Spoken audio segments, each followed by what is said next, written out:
त्रयोदश सर्ग में गंगा और यमुना के संगम का वर्णन रघुवंश के अत्यंत सुंदर वर्णनों में से एक है। कालिदास ने गंगा यमुना के संगम के लिए इतने सुंदर उपमान जुटाए हैं कि उनको देखकर, उनको पढ़कर ऐसा लगता है कि मानो साक्षात संगम ही हमारे सामने उपस्थित हो गया है। तो कुल 4 श्लोकों में वर्णन किया गया है, उसको देखते हैं। कालिदास की वर्णन चातुरी को देखते हैं। उन्होंने जो शब्द चित्र उपस्थित किया है, जो उन्होंने सुंदर उपमाएं दी हैं, प्रकृति का ऐसा मनोहारी वर्णन किया है, उसे एक बार हम देखते हैं। क्वचित् प्रभालेपिभिरिन्द्र नीलै मुक्तामयी यष्टिरिवानुविद्धा अन्यत्र मालासित पंकजानाम इंदिवरै उत्खचितांतरेव। ये 4 श्लोकों का कलापक है और चौथे श्लोक में विभाति गंगा भिन्न प्रवाह यमुना तरंगई, इसके साथ में, इस पंक्ति के साथ में ये अन्वय हो रहा है कि यमुना की तरंगों से मिश्रित प्रवाह वाली गंगा सुशोभित हो रही है। कैसे सुशोभित हो रही है, किस प्रकार सुशोभित हो रही है? क्वचित कहीं, प्रभा लेपि भी, किरणों से व्याप्त, इंद्र नील मणियों से, नीलम मणियों से अनुविद्धा व्याप्त, गूंथी गई, मुक्तामयी यष्टि इव, मोतियों की लड़ी के समान। कहीं नील मणियों से, नीली मणियों से गूंथी गई, मोतियों की लड़ी के समान। सफ़ेद मोतियों की लड़ी जिसमें बीच बीच में नीलम गूंथे गए हैं, ऐसा प्रतीत होता है ये गंगा यमुना का मिश्रित प्रवाह।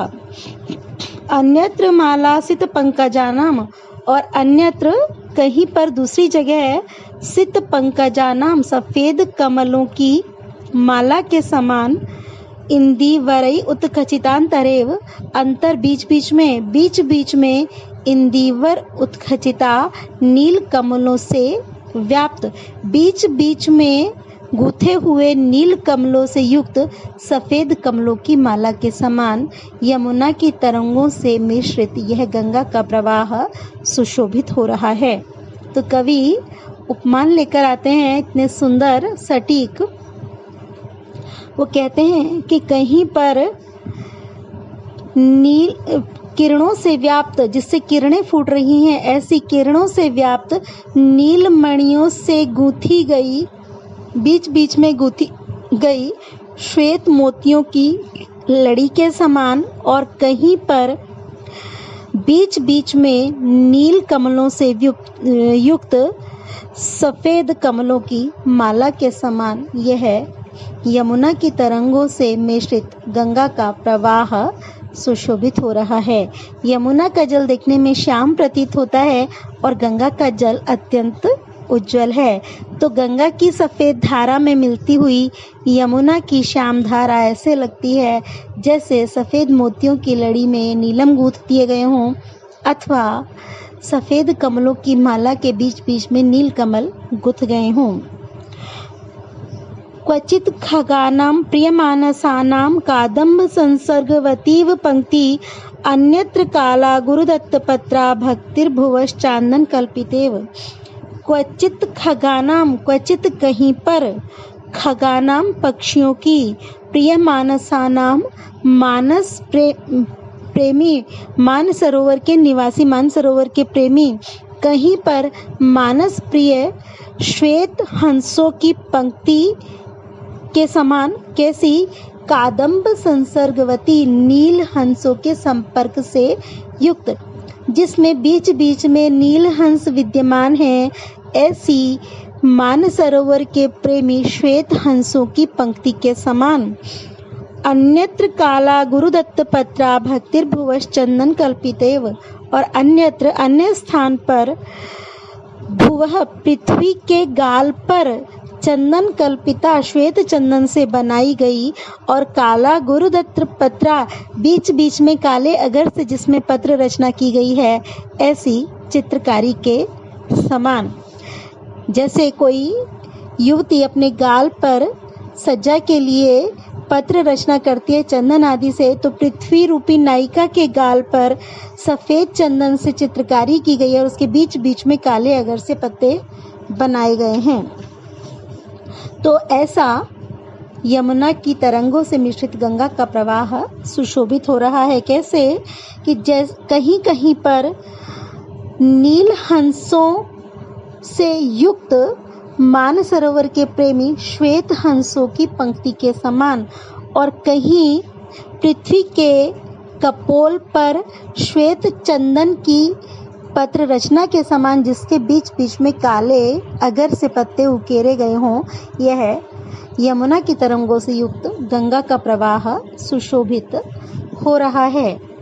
क्वचित प्रभा चांद्रमसी तमोभिछाया विलीनै शबलीकृतेव अन्यत्र शुभ्रा शरदभ्रलेखा रंध्रेषु इव आलक्ष्य नभ प्रदेशा। क्वचित प्रभा, क्वचित कहीं पर, प्रभा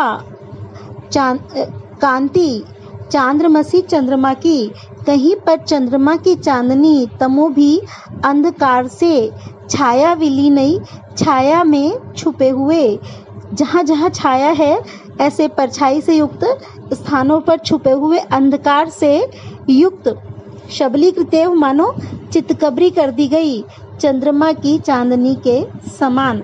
कहीं पर बीच बीच में छाया के स्थान पर छिपे हुए अंधकार के द्वारा चितकबरी बना दी गई, चंद्रमा की श्वेत चांदनी के समान। जैसे रात में चांदनी छाई हुई है और बीच बीच में पत्तों इत्यादि के बीच में से कहीं थोड़ा थोड़ा अंधकार उनकी परछाई के रूप में है, तो सफ़ेद चांदनी पे जैसे वो थोड़ा थोड़ा अंधकार उसको चितकबरा बनाता है, वैसे ही सफ़ेद गंगा की धारा पर यमुना का श्याम प्रवाह मिश्रित होकर दिखाई दे रहा है। अन्यत्र शुभ्रा शरदभ्र लेखा रंध्रेश इव आलक्ष्य नभ प्रदेशा, और अन्यत्र कहीं पर शुभ्रा उज्ज्वल शरदभ्र लेखा शरद ऋतु के बादलों की पंक्ति के समान, रंध्रेशु जिसके छिद्रों में से जो बीच बीच में अवकाश रह गया है वहाँ पर आलक्ष्यमान दिखाई देते हुए, नभ प्रदेशा आकाश के भागों के समान। और या फिर कहीं पर ऐसे लगती है कि शरद ऋतु के सफ़ेद बादलों की पंक्ति हो, जिसके बीच बीच में छिद्रों से नीला आकाश दिखाई दे रहा हो। इस प्रकार यमुना की श्याम तरंगों से मिश्रित गंगा का श्वेत प्रवाह सुशोभित हो रहा है। क्वचित कृष्णो रगभूषणेव भस्मांग रागा तनुरीश्वरस्य, कहीं श्वेत भस्म रूपी अंगराग से युक्त काले सर्पों के आभूषण से सुशोभित ईश्वर के श्वेत शरीर के समान। ईश्वर शिव उन्होंने अपने श्वेत वर्ण पर सफ़ेद अंगराग लपेट रखी है और उस पर काले सर्प सुशोभित हो रहे हैं। तो ऐसा यमुना की तरंगों से मिश्रित गंगा का प्रवाह दिखाई दे रहा है। तो कहीं काले सर्पों से सुशोभित श्वेत भस्मराग से लिपटे हुए ईश्वर शिव के शरीर के समान यमुना की तरंगों से मिश्रित गंगा का प्रवाह दिखाई दे रहा है। पश्य अन्वद्यांगी विभाति गंगा भिन्न प्रवाह यमुना तरंगी।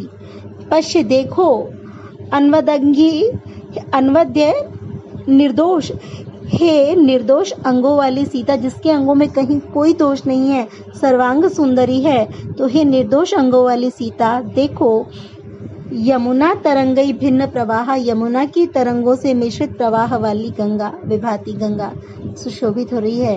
तो सीता देखो, नीचे आकाश मार्ग से जाते हुए नीचे धरती पर यमुना की श्याम तरंगों से मिश्रित प्रवाह वाली गंगा की उज्जवल धारा सुशोभित हो रही है। तो राम लंका से अयोध्या लौट रहे हैं पुष्पक विमान से, और रास्ते में जो आने वाले दृश्य हैं उन सबको वो सीता को दिखाते हुए उनका वर्णन करते हुए जा रहे हैं। अब यहाँ संगम के ऊपर से निकलते हुए उन्होंने गंगा और यमुना के सुंदर मिलन के दृश्य का वर्णन किया है, और उसको कालिदास ने अपनी उपमाओं की सहायता से मानो सामने ही उपस्थित कर दिया है। तो ये एक बड़ा लोकप्रिय प्रसंग है, बहुत विख्यात प्रसंग है और परीक्षा की दृष्टि से भी महत्वपूर्ण है।